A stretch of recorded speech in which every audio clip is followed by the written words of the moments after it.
Okay, we are gonna talk about the Annunciation shooting. I have a little bit of free time on my hands right now. Um, be advised, I will not be mentioning the shooter's name or any shooter's names at all on my channel. And I don't want them mentioned in the comments. Any comment that mentions their name will be deleted. Sorry, that's the way it is. Um, the individual in question um was a transgender person. They had legally changed their name from a guy variation to a girl variation, and they identified as a woman. And they did this at age 17 with their parents' consent. And someone speculated on TV last night that they probably never heard no before. They're probably of the every generation, everybody gets a trophy generation. Okay. Um, yeah, that's the way it is. Now, what they did exactly, I want to talk about what they did exactly, and then I'm going to get into what I think the background is and my theories on a couple of things. Most, if not all, Catholic schools have a church associated with them. Example, we have a church in my hometown. It's the oldest Catholic church. It is since closed. Built in 1848. It was obviously beforehand, but it was directly across from my school, and my cousin, one of our brothers,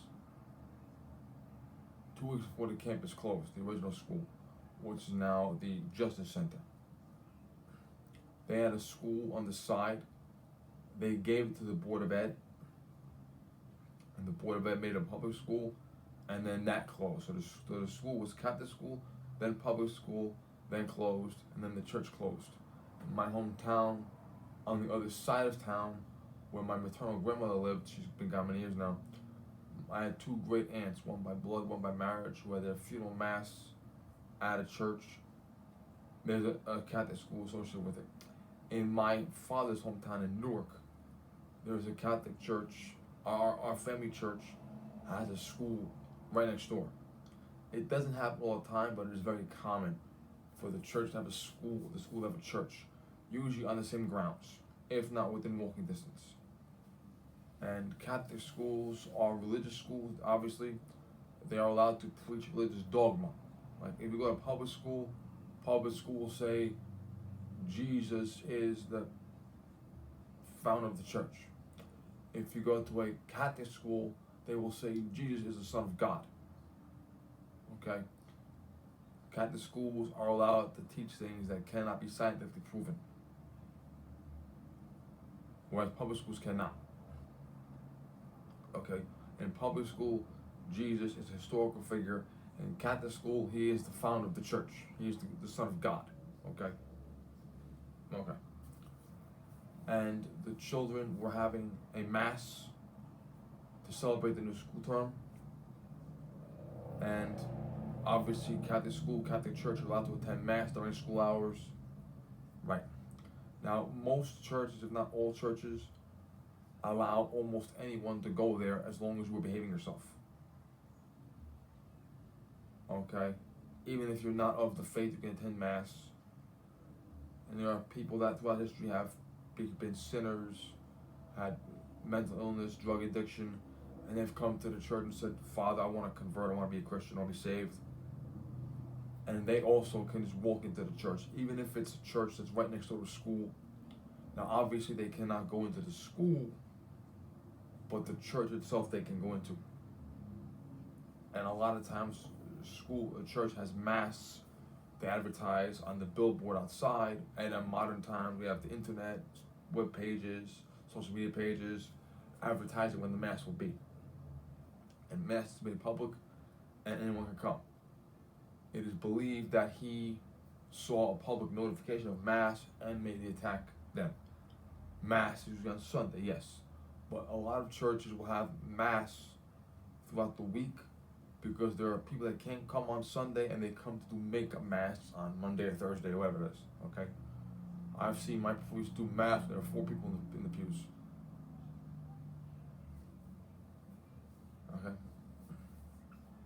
Alright? And now, when you go into church, for those who don't know, I assume most of you do, you walk into the door, and the altar is towards the back of the church. You're facing it. And you sit in the benches, which are called pews, P-E-W, pew. And you face the altar and the priest. And the priest will come and he will stand at the altar. He will face you. So he'll be like this. Okay? And he'll be like this, sitting down. So you're facing the back of the church, he's facing the front of the church. That's where the doors are. I heard just an hour ago in a press conference that the priests locked the doors once the mass had begun. In years past, the church was always open, you just come in. But now, because of terrorism and school shootings and other problems like that, we have a little more security in the world. So when the church began the mass, either the priest or security, one of the school officials, someone locked the door physically from the outside, so he could not get in. Was that his plan? I don't know. But if he came in, it would have been pretty friggin' nasty. Okay? Instead, he was outside the church shooting in through stained glass. Now, stained glass, I'm sure you know what stained glass is. Churches, almost always of the Catholic faith, very rarely of other faiths, but the Catholic specifically, have stained glass windows. They're very prominent in Europe. Stained glass window is literally a colored glass window, and they use like a metal frame for art, and then they fill the metal frame with pieces of glass to make everything: Mary, Jesus, sheep, a cross, a chalice, anything you want. In Scotland, they literally have stained glasses in churches of William Wallace. They do. And the glass is also very thick, which meant that when the bullet came through, it mostly slowed it down, as opposed to the bullets going through regular air. Now the bad news is the stained glass is very heavy and very sharp. So as the glass comes forward, you have flying knives, but the bullets themselves will be slowed down. That's probably why only 2 kids got killed. And we have stories of teachers, even other kids, covering each other with their bodies. One kid was on TV saying, "My friend covered me," and he's in the hospital, but he's alive, thank God. And yeah, and then the shooter went and killed himself, or themselves, whatever fuck it, they killed themselves. Okay. Now, the transgender thing in this country, I heard on Tucker Carlson when he was on Fox News, a woman was a pediatrician, and she claimed to be the head of the American Pediatric Association. There's a guild of pediatricians, and she was their head of them. She claims that children who suffer from gender dysphoria, which is the actual clinical name, 97% of them accept their gender by puberty, and then those that don't, I guess they can change when they get older. Now, I first heard of transgenderism when I was a child. My babysitter and I were watching a show called The Judge. It's a courtroom soap opera from the 80s. It's not realistic at all. It's real stupid to look back on now. And there was an issue. There was a trans guy, and he had a wife, and this is obviously a scripted show. It's all fiction. He had a wife and kid, and he became transgender. And he said, "I was saving him for most of my life." And my babysitter said, "Why'd you get married, you idiot?" And I asked my mother when she came from work, "Yeah, that's how I learned what transgenderism is." Now, years ago, when they've had transgender people for centuries, you just wore other clothes. But around the time the 80s-ish, scientists began to make the transition. And what they would do is they would have the candidate, who was always an adult, by the way, sit down with the psychologist and tell them, do you understand what you are doing? Did you look into how it affects your family, wives, kids, whatever, husbands, whatever, parents, children, whatever? Do you understand the gravity of the situation? Are you on drugs? Are you on alcohol? Do you have? Are you engaging in self-harm? Are you suicidal? All these questions. And after extensive research, they would say yes, you should, or no, you should not engage in this behavior, and go through it, medications and surgeries and all this shit. Nowadays, when you say you're transgender, they go online, and this came from transgender people who have survived and in some cases gone back more than a minute. They go online, the desktop, they put out a form, a standard form, please allow blank to become blank, and they fill it out, and within a half hour of you meeting with a doctor, you get hormone treatments and in some cases surgeries. Okay, and we have kids that are 5, 6, 7 years old that are having their breasts cut off, their genitals cut off, the mutilation shit. Okay, and they've had kids who are now in their early 20s, mid 20s, who've actually said, I want to go back. Now, the transformation has a serious effect on the physical being and the mental being, and then transitioning back even more so. And you still may become sterilized, okay? And a lot of these people who are now in their mid-20s, late 20s, they say, I was 5, and my mom forced me to do it, or my dad, or my teacher, okay? Children who are 5, 4, they engage in what we call magical thinking, because they fan. When we did too, we were little too. Okay, they want to be space rangers. They want to be dinosaur hunters. They want to be time travelers. Okay, they want to engage in all these things.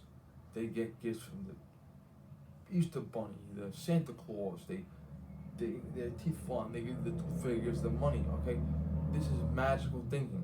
These 4 and 5-year-olds cannot rationally behave in our adult world. They cannot make our adult decisions. Period. You have a kid that's 4 and he says, Mom, I'm a girl, or she says, Mom, I'm a boy. And then the next day they're taking hormone therapy. Okay, that is disgusting. Okay, my home state, you cannot get a tattoo before age 18. And if your parents consent to get a tattoo at age 17 and the health inspector comes in, it is irrelevant that your parents gave you permission, you cannot have a tattoo before age 18. Okay, the tattoo artist loses license. Alcohol, age 21. My home state, raised tobacco from 18 to 21. Some states, including my state, for better or worse, however you agree, raise the age of semi-automatic rifles from 18 to 21. But you can cut your dick off when you're 4 years old, or cut your breast off at 5. Okay, this behavior is psychotic, and it is not the least bit uncommon for us to find out that a mother, a father, a teacher was brainwashing a little kid into, this is your new gender, this is your new name, wear this dress, wear these overalls. Okay, this is not normal behavior. Okay, I actually looked up today. 1% of Americans are transgender. That's what? Alexa, what is 1% of 300 million? 1% of 300 million is 3 million. Okay, so that's 3 million people transgender in this country. That's a little alarming. Alexa, what is 3% of 3 million? 3% of 3 million is 90,000. So if you look at it logically, out of 3 million transgenders, if 97% accept their birth gender by puberty, the other 90,000 will be all there is. But there's a lot more than that. Now, obviously, I cannot stop some adult becoming transgender. That's their life. I can't stop them. But why are we allowing children to do this hormone therapy, medication, surgery, genital mutilation? Why are we allowing it? Okay, it's kind of like the numbers fudge. Like, there was one parent who said 3 of my 4 kids are transgender. Okay, who remembers Casino? I know it wasn't. It was fictional. I know Robert De Niro, but in the movie Casino, they have these slot machines, and these slot machines are 4 reels. A 3-reel slot machine hits the jackpot, odds are high. A 4-reel machine it's a much bigger jackpot. Odds are much higher. They're as big as a refrigerator, okay? And they're real, okay? In the movie, there are 3 4-wheel slot machines that are right next to each other. And in 20 minutes, all 3 of these 4-wheel machines hit a jackpot. And Robert De Niro tells the slot manager, you didn't see that? You couldn't figure that out? The odds of a 4-wheel slot machine hitting a jackpot is about 1 in a million. The odds of 3 of these machines right next to each other having jackpots in 20 minutes is about 1 in a zillion. It's impossible. Well, you have 4 children and 3 are transgender. That's impossible, unless there's some tampering going on there. Okay, and we believe there is a lot of tampering. We believe that because it's cool to have a trans child, we believe a lot of parents are forcing the issue. Ben, Paul has a text message Okay. on the, he's been trying to get a hold of you. Okay.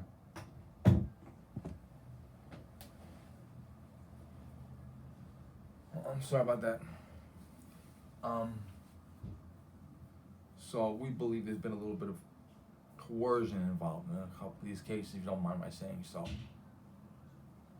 Okay, and what does that do to the person's mind? Now, people that have people that have mental illness, some just do nothing about it. Not a good idea. Some engage in self-harm. Not a good idea. Some engage in suicide. Not a good idea. Some go off the deep end and say, I want to die, but I want to kill everyone else too. And that's where you get this going on. It may be 1 person out of a million, but if that 1 person out of a million kills 5 people, that's still a big deal for those 5 people. Or more. So we have a really serious problem with the transgenderism in this country, where I personally believe it is being forced on a lot of kids. Because their parents think it's cool. We had a guy on the Next to Susan's podcast who said, my wife divorced me, okay. She has custody of my kid, okay.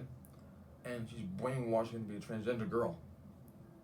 And the ex-wife moves to California because in California the guy has the rights to the child for that, okay. There are states that are passing laws saying if a kid is transgender, the parent can't get involved, the parent can't have a say in it, and if the kid runs away from home and becomes transgender, the parent has no say. That's a good idea, isn't it? Dumbasses. We always have another problem in this country. Years ago, and I'm talking 30, 40, 50 years ago, you would get people that would have, maybe one guy with a radio show in the middle of nowhere. No one watched, no one listened to him. Maybe one guy would have an article published the old-fashioned way, hand out the pamphlets. Maybe as the internet dawned, one guy would have a website, and he posted on the website. Now, with the internet, social media, all this technology, cell phones, all this shit, okay, the audience is a lot larger. And you get these psychopaths that say this crazy ass shit, and they find an audience. And years ago, the audience might have been 3 guys. But now we have a vast communication network around the world. Their audience is more than 3. A lot more than 3. And these guys like, blow up the government, kill the Jews, all this crazy shit. Okay, the prime example would be Tim McVeigh reading the William Pierce book. And I should mention it, but okay, but that's the name. Oof, my bad. He read the book Turner Diaries and got the idea to blow up the federal building. My bad. I did an owie. Okay, well, now you have Democrats, and I mean Democrats, and yes, some Republicans make mistakes here and there, I know. Now, they're not perfect, but you have mostly Democratic congressmen, senators, and governors that are calling for violence, okay? They hate Jews, they hate Christians, they hate conservatives, they hate pro-lifers. They're calling for violence, punch, fight, resist, rise, okay? They're saying shit that sounds like it comes out of Charles Manson's filthy mouth, but they're saying it. I mean, you have 2 members of Congress that have called for Israel to be destroyed and just be killed, okay? Ilhan Omar's daughter was at college, and she was engaging in the terrorism against the Jewish students. Okay, you had a guy from, I think he was from Syria. He came to Colombia to get a degree on a student visa. And after the student visa expired and he had graduated, no more reason to be here, Marco Rubio wanted him deported. Primarily because while he was a student at Columbia, he was threatening Jews. So we have a foreign national coming to America to get an American degree, and he's threatening Jews. And Marco Rubio wanted him deported. And all the Democrats, including the Democrat politicians, are demanding that he stay. So these people are engaging in violent rhetoric, and then when their constituents engage in violent rhetoric, they support them. We support the guy from Maryland that beat his wife and sold drugs and sex trafficked little kids. We support this. Okay, so you have all this vitriol for the Democratic Party, and even Tim Walz, and this is his home state. 2 days earlier, he was on TV about evil Republicans. You suck. You're evil. You're mean. You're cruel. You're horrible people. Okay, we have Democrats that are saying that the president is kidnapping brown people and throwing them out of the country, kidnapping American citizens, throwing them out of the country. Okay, waging war against the blacks. Okay, all this vitriol, and now you get a Democrat constituent because even though he might not have been a registered Democrat person, he was of that mindset. He was of that lean. He was a liberal leaning person. Okay, he's like, you have no God. There is no God. Kill Donald Trump. Okay, so when your own constituents, take your words and put them into action. I must kill the blank, kill the Jews, kill the Christians, kill the Republicans, kill the pro-lifers, shoot them, bomb them, okay? Violence, fighting, rising, okay? Resistance, okay? Punch a Nazi, okay? All that shit. They take that shit in and they do this with it, okay? So unlike 30 years ago, you no longer have one idiot on a radio channel where one guy was like, man, I should kill somebody. Good idea. Now you have actual politicians on national television, on social media, calling for violence. Okay? And let's remember that in Nazi Germany, okay, you had Hitler and the Minister of Propaganda, Goebbels, yeah, I know, mentioning names again, the Jews are evil, the Jews didn't buy war bonds, and we lost the Great War. The Jews molest German girls. The Jews pollute the German race. The Jews are a scourge on our pure Aryan heritage. The Jews are trying to destroy us. The Jews cause hurricanes. The Jews. Okay? Next thing you know, German civilians and other civilians in the empire of the Nazi Reich were beating Jews in the street, writing them out to the Gestapo, and in the end, my grandfather excavated a mass grave. Okay, so at one point, this bullshit where we raised about punch, fight, resist, Nazi, kill, destroy, bomb, shoot, okay, that shit has to stop. I'm disgusted by it. And we need to have a serious discussion about the transgender issue, about, brainwashing little kids to be transgender, okay, sexual mutilation of little kids, okay, and most of the people that grew up under this influence of the transgenderism have come to their senses and sought help. Okay, but every once in a while, you may get a guy like this. Okay, so maybe we should not blame pistol grips. Alright, that's my theory on that.